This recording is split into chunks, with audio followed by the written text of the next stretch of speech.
It's the Louie T Network. In the lab room.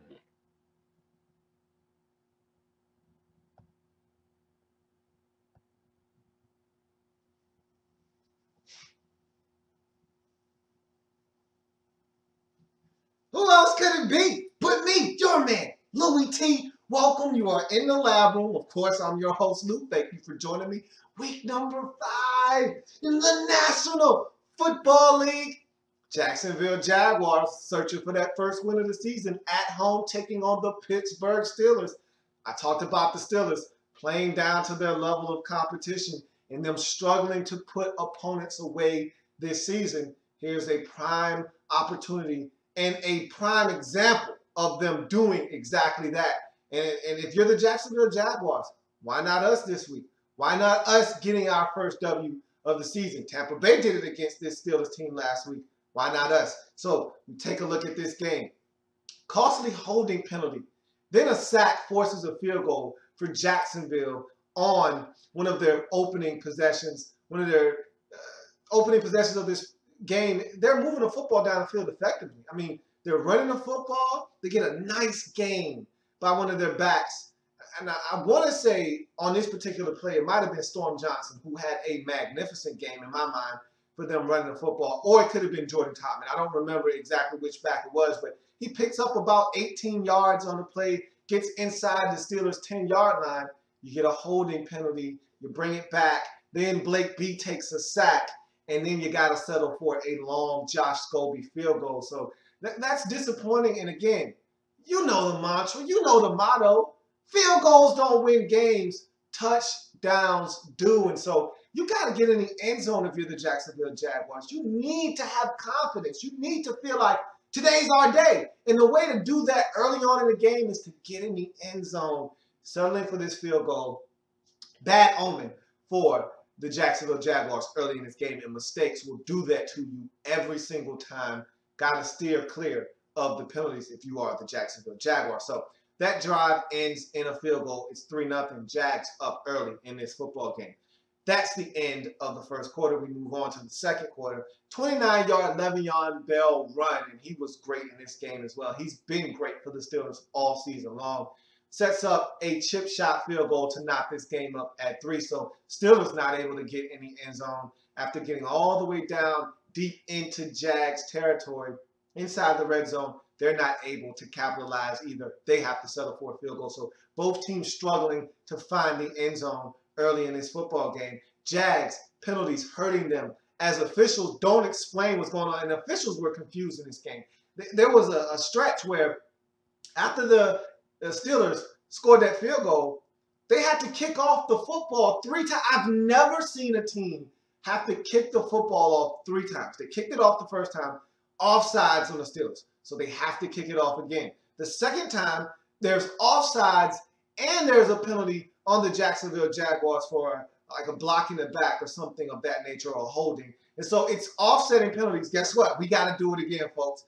And I've never seen a team have to kick it off 3 times. I mean, I'm pretty sure it's happened before, but I don't recall that being the case. So that was rare. And then after all of that happens, the Jags run one play, and then all of a sudden the officials, they don't know what's going on. I don't know if a microphone went out or what may have you, but we got penalties that aren't being announced. All I know is the Jacksonville Jaguars have a nice gain on the play, but they're backing up.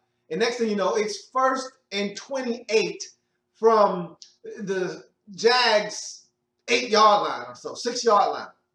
So they're backed up, shadow of their own end zone, and they pick up 2 yards, and it's 2nd and 26, and Blake B feels the need to try to pick it up on one play, chucks it deep.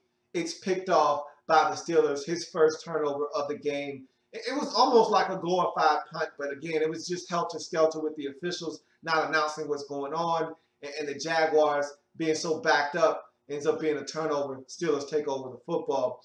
27-yard Heath Miller grab and some LeGarrette Blount tough running sets up a 1-yard Michael Palmer touchdown right before the half for the Steelers. It's now 10-3. Steelers take the lead. First team to enter the end zone in this game. So Steelers feeling good after being able to get in the end zone. Jags don't concede anything before the half, though, as they move the football right down the field. Great drive by Blake Bortles, connecting with a couple of his receivers and moving the football down the field. Gets a field goal right before the half to make it 10-6. So Jags go into the halftime break with a little bit of momentum after giving up the touchdown. They are able to get a field goal back. So, hey, feeling good about yourself. And the Jags are doing something that they haven't done a lot of this season, and that's look up at the scoreboard at halftime. Probably since week 1, they haven't been able to look up at the scoreboard and say, hey, we're right smack dab in the middle of this game. You could argue that last week they did that against San Diego, but you knew there was only a matter of time before the Chargers kicked it into high gear in that game and took over. Whereas in this game, you're like, hey, the Steelers are struggling. We're right here. If we can force a turnover or two and we can limit our mistakes, we can steal one. And so you go to the third quarter, Jacksonville with a very efficient drive. I love the way that Blake Bortles was mixing in, his legs, using his wheels a little bit, throwing the football, had a nice screen to Toby Gerhart.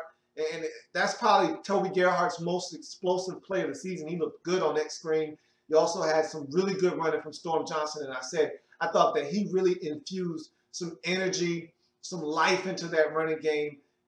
This has been a very stagnant Jaguars rushing attack this season. Storm Johnson looks to be the part. Now, again, one of his biggest knocks coming into this season or coming into the league, period, was he fumbles the football. He will put it on the ground, but he didn't have any issues with that in this game. If he can hold on to the football, he looks like a very competent runner for this Jacksonville Jaguars football team.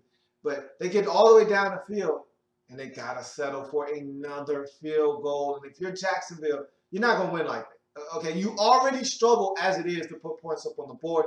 You've got to find a way in the end zone. Their third field goal of the day makes it 10-9. They're still trailing in this game. And again, the difference in the game is Jacksonville has settled for 3 field goals. Meanwhile, Jacksonville has scored 3 times. Steelers only scored twice in this game. The difference is Jacksonville has settled for 3 field goals. Steelers have gotten in the end zone once. That's why they're leading in this game. So it's 10-9. Steelers clinging to a 1-point lead as we head into the fourth quarter. Gorgeous Steelers drive is abruptly ended in Jags red zone as Big Ben fumbles. Great play by the Jaguars defense. They did a lot of bending, but never really breaking in this game.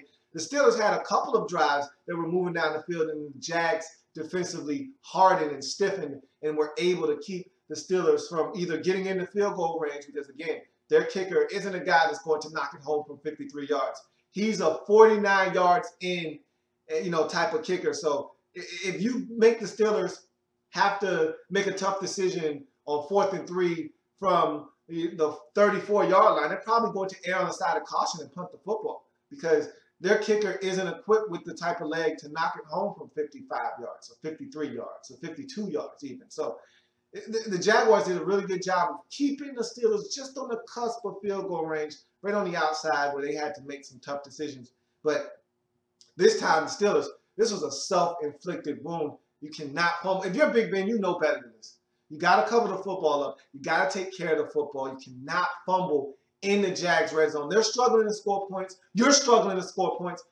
Every point in this game is vital. You cannot turn it over. And so that fumble was huge for the Jacksonville Jaguars. At this point, I'm thinking to myself, and I know the Jags were probably thinking, we got a chance to steal this one. This is our game. This is our game. And 2 plays later, this is what you get with these rookie quarterbacks. They give it, they take it away, and you got to know that you're going to have to deal with the growing pains that comes with playing and starting a rookie quarterback. And Blake B stares down a stop. And it is picked off by Bryce McCain, a backup reserve cornerback for the Steelers. Makes his first play for this Steelers team, and it's a huge one as he takes this pick 6 back, makes a house call, and gives the Steelers an 8-point lead in this game at 17-9. And for a Jaguars team that has not found the end zone all game long, that 8-point deficit looked like a 28-point deficit as they were down by a touchdown and a 2-point conversion after the pick 6. So that Ben Roethlisberger fumble doesn't come back to haunt the Steelers as they are able to take that Blake B offering and get into the end zone. So huge turn of events for the Steelers and the Jaguars in this game, as now the Steelers have a little bit of a lead. Let's see if they're able to protect it and preserve the victory. They get the football back, and the Steelers are driving down the field. And this is what I talked about, this Jaguars defense. Bending but never breaking. Steelers could easily run out the clock, ice this game with one more first down. Jaguars, somehow, some way, 3rd and 1, are able to penetrate the defense, or excuse me, the offensive line, get into the backfield and stop the fullback dive from picking up a first down, and the Steelers have to punt the football. Jags get one last opportunity to try to salvage this game and get back into it and tie it up, and they go 3 and out, and they punt the football back to the Steelers, and they never see it again as the Steelers pick up 2 first downs to ice this one away and take 3 knees and win, as the Pittsburgh Steelers narrowly escape the Jacksonville Jaguars 17-9. Again, I talk about the Steelers playing down to their level of competition. They did it again in this game, giving the Jaguars confidence that they could win this game. Steelers have to be better, but you'll take the win any way you can get it. Again, you can always make improvements and adjustments on the fly as you're winning. They're easier to make when you win. It wasn't pretty, but at the end of the season, we won't look back and say that they only beat the Jacksonville Jaguars 17-9. We'll just see the W in that left-hand column, and we'll keep on moving. So if you're the Steelers, way to get the W on the road. It was not pretty. Needs to be a little bit more aesthetically pleasing. Still penalties, still a lot of issues with penalties in this game for the Steelers. But at the end of the day, you're able to get the victory. If you're the Jaguars, somehow, some way, you've got to find a way to win this game. Okay? The Steelers gave you opportunities to steal this one, and you just got to find a way. You're dealing with some injuries. You didn't have all your skill guys out there. It does not matter. You got to find a way to get it done. You were in this ball game, and you let this one slip away. Tough loss drops you to 0-5 on the season. Don't know when you're going to get that first W. Here was a golden opportunity to do it, and you didn't take it. So don't know when you're going to get that first W. But you're 0-5 on the season now. Steelers go to 3-2. They needed this one, and they got it as they go to 3-2 on the season. That's going to do it for this breakdown of Steelers and Jags. I thank you for joining me. If it happens in the National Football League, whether big or small, we cover it all here in the lab room. Come back and join me, as I've got plenty more games to break down in week number 5, the National Football League. I'll see you in a bit.